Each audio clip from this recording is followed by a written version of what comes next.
Muy buen día. Tenemos la lectura de la liturgia de la palabra del día miércoles 16 de julio, en la 15ª semana del tiempo ordinario, ciclo C.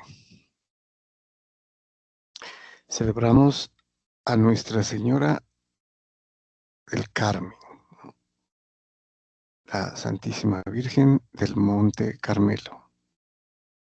Eh, Muy famosa aquí en Colombia esta fiesta, ¿no? Porque ella es la patrona de los conductores.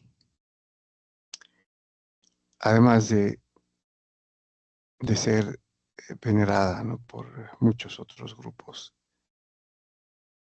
en Colombia, en Nariño, en Pasto sobre todo. Bueno, vamos a la primera lectura.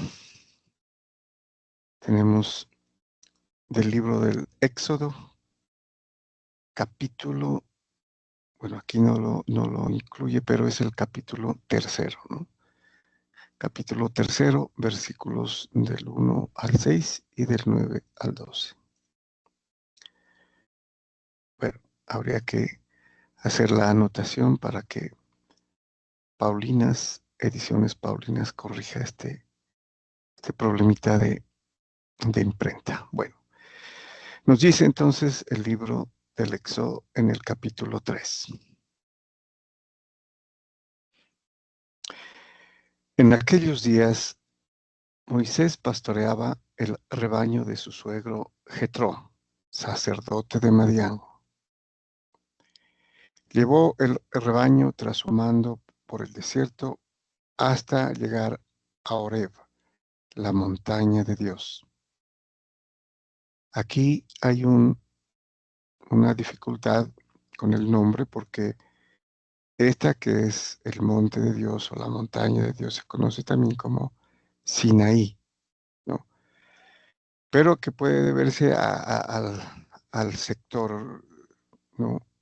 Al área que es precisamente la península del Sinaí. Oreb podría ser, ¿no? Una, una parte más específica. De todas maneras se utiliza también tanto Oreb como Sinaí. Sinaí, el monte Sinaí, donde Dios entrega las tablas de la ley a Moisés, ¿no? Eh, y donde se realiza prácticamente la alianza, ¿no? Del primer testamento, el primer pacto, la primera alianza. Se menciona al monte Sinaí.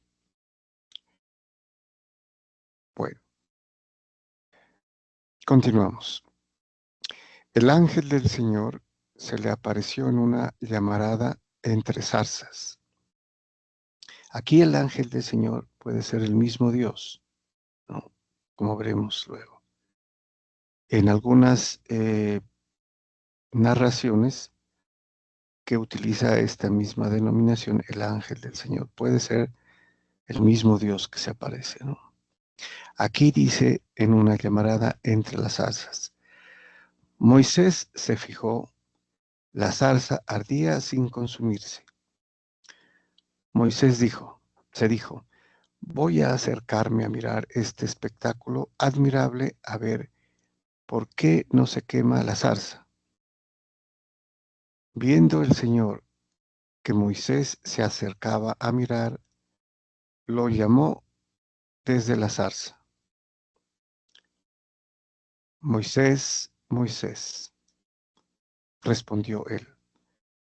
Aquí estoy, dijo Dios. No, por eso sabemos aquí que es Dios que aparece aquí, ¿no? No te acerques, quítate las sandalias de los pies, pues el sitio que pisas es terreno sagrado.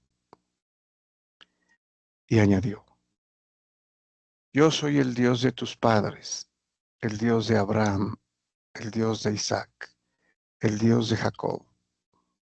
Moisés se tapó la cara porque temía ver a Dios, ¿no? Habíamos ya explicado en varias oportunidades que los judíos creían que no podían ver a Dios y quedar vivos, ¿no? Por la- el, el temor, ¿no? Y el hecho de ser Dios. El clamor de los hijos de Israel ha llegado a mí y he visto cómo los tiranizan los egipcios.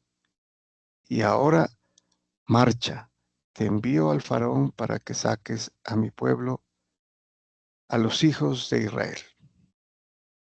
Bueno, aquí es interesante ver cómo Dios eh, utiliza a un hombre, a un hebreo, a Moisés, para que saque a los hijos de Israel, ¿no? De la esclavitud en que los tienen los egipcios. Y lo ha hecho así, ¿no? Como hemos visto en el caso de los patriarcas, vemos ahora con Moisés. Ya les da autoridad a seres humanos, ¿no? Que él ha escogido. Y ahora vemos que Moisés es pastor, ¿no? Está pastoreando el rebaño de su suegro, Jetro. Continuamos. Moisés replicó a Dios: ¿quién soy yo para acudir al faraón o para sacar a los hijos de Israel de Egipto? Respondió Dios: yo estoy contigo, y esta es la señal de que yo te envío. Cuando saques al pueblo de Egipto, darán culto a Dios en esta montaña.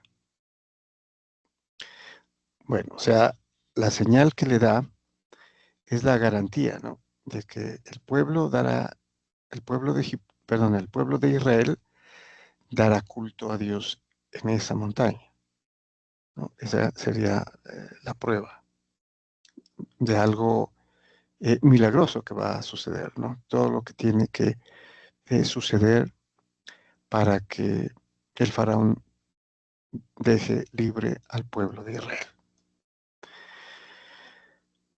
Muy bien, vamos al Salmo. Tenemos el Salmo responsorial 102, cuyo responso es: el Señor es compasivo y misericordioso. Habíamos dicho, cuando tuvimos la oportunidad de mirar este Salmo, que lo hemos visto en varias oportunidades, es: el Señor es compasivo y clemente, ¿no? Y complementa el versículo: lento a la cólera y rico en misericordia. Bueno, este salmo es una alabanza a la misericordia de Dios, ¿no? Por eso en algunos textos este salmo se concibe como el salmo eh, de Dios es amor, ¿no? Como lo dice San Juan en el capítulo, la primera carta de su epístola, ¿no? Capítulo cuarto. Dios es amor. Dios es misericordia, ¿no? Dios es misericordioso. Bueno, nos dice entonces el salmista: bendice, alma mía, al Señor, y todo mi ser a su santo nombre. Bendice, alma mía, al Señor, y no olvides sus beneficios.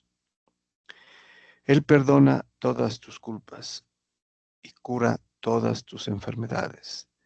Él rescata tu vida de la fosa y te colma de gracia y ternura.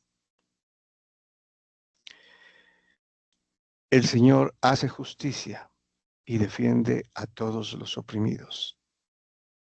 Enseñó sus caminos a Moisés y sus hazañas a los hijos de Israel. Aquí está incluido entonces Moisés, ¿no?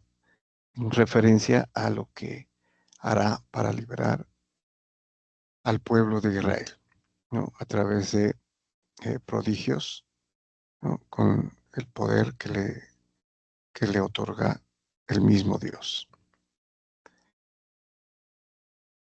Bueno, y pasamos al Evangelio. Tenemos el título temático: Has escondido estas cosas a los sabios y se las has revelado a los pequeños, a los humildes, ¿no? A los pobres. Bueno, entonces tenemos la lectura del Santo Evangelio según San Mateo, capítulo 11, versículos del 25 al 27. Bueno, según muchos exégetas, es una lectura, un pasaje bastante profundo, ¿no? Algunos lo denominan, es una perla, perla joánica, que lo que escribió Juan, ¿no? Eh, aquí aparece en San Mateo, porque Juan es el evangelista teólogo, ¿no? Y esto pues tiene una profundidad teológica bastante grande. Y en 3 versículos, ¿no? 25, 26 y 27. Nos dice entonces San Mateo: en aquel tiempo tomó la palabra Jesús y dijo: Te doy gracias, Padre, Señor del cielo y de la tierra, porque has escondido estas cosas a los sabios y entendidos y se las has revelado a los pequeños. Sí, Padre, así te ha parecido bien. O sea, el Padre revela, ¿no? O da a entender las cosas del reino a los humildes, a los pobres, y se las ha escondido a los sabios y prudentes o entendidos. Y esto es una referencia a los fariseos, ¿no? Y a los doctores de la ley, o sea, a los entendidos. Pero con ello se extrapola a todos los que se dicen tener sabiduría, ¿no? Pero que en realidad no la tienen, porque es una sabiduría del mundo, pero no es la sabiduría de Dios, el conocimiento de Dios. Pero eso se lo da a los humildes, a los pobres, como dice aquí, ¿no? A los pequeños. Y así dice: te ha parecido bien. Esa es la voluntad del Padre. Y continúa: todo me ha sido entregado por mi Padre, y nadie conoce al Hijo más que el Padre. Y nadie conoce al Padre sino el Hijo. Y aquel a quien el Hijo se lo quiera revelar. Bueno, veamos entonces. Podemos observar aquí que el Señor Jesús dice: todo me ha sido entregado por mi Padre. O sea, todo, ¿no? O sea, todo es lo celestial, lo terreno, la creación completa, ¿no? Que es importante, ¿no? Porque eso que se ha entregado incluye todos los seres también, ¿no? O sea, la humanidad completa. Y continúa: y nadie conoce al Hijo más que el Padre. Nadie conoce al Hijo más que el Padre. Cuando dice esto Jesucristo, refiriéndose al Padre, el Padre es Dios y conoce perfectamente. O sea, nadie puede conocer como el Padre. Pero aquí dice: nadie conoce al Hijo sino el Padre, o más que el Padre, ¿no? Diría. Entonces, al Hijo solo lo conoce el Padre. Nosotros, como seres humanos, podemos tener un grado de aproximación al conocimiento del Hijo, ¿no? Por ejemplo, a través de la revelación. Pero el que conoce verdaderamente, íntimamente, ¿no? Es el Padre, que es Dios. Y a continuación dice, y nadie conoce al Padre sino el Hijo. También es inclusive más importante, ¿no? Porque no puede pasar desapercibido. Nadie puede conocer a Dios. Lo dijimos anteriormente, ¿no? Nosotros podemos acercarnos al conocimiento. Y aquí, cuando el Señor utiliza el verbo conocer, es epi, epignosis, es utilizando el prefijo epi, o sea, sobre conocimiento, conocimiento perfecto, ¿no? No es solamente conocimiento. Del griego es epigno, epignosis, ¿no? No solamente es conocimiento. Pero al decir, y nadie sobreconoce al Padre, sino el Hijo, quiere decir que esta es una forma en la que se revela la divinidad de Jesucristo, porque nadie puede conocer al Padre, ¿no? Sino el mismo Dios. Y aquí hay una declaración implícita de la divinidad del Hijo, porque Él conoce al Padre y lo conoce, dice, conoce perfectamente, según la traducción o el uso del término en griego, ¿no? Con el prefijo epi, sobre conocer. Y además añade, y aquel a quien el Hijo se lo quiera revelar, revelar al Padre, ¿no? Jesucristo, el Hijo de Dios, que es Dios, revela al Padre en la Escritura, en toda la Escritura, pero especialmente en el Nuevo Testamento. Y aquel a quien el Hijo se lo quiera revelar. ¿A quién quiere revelar?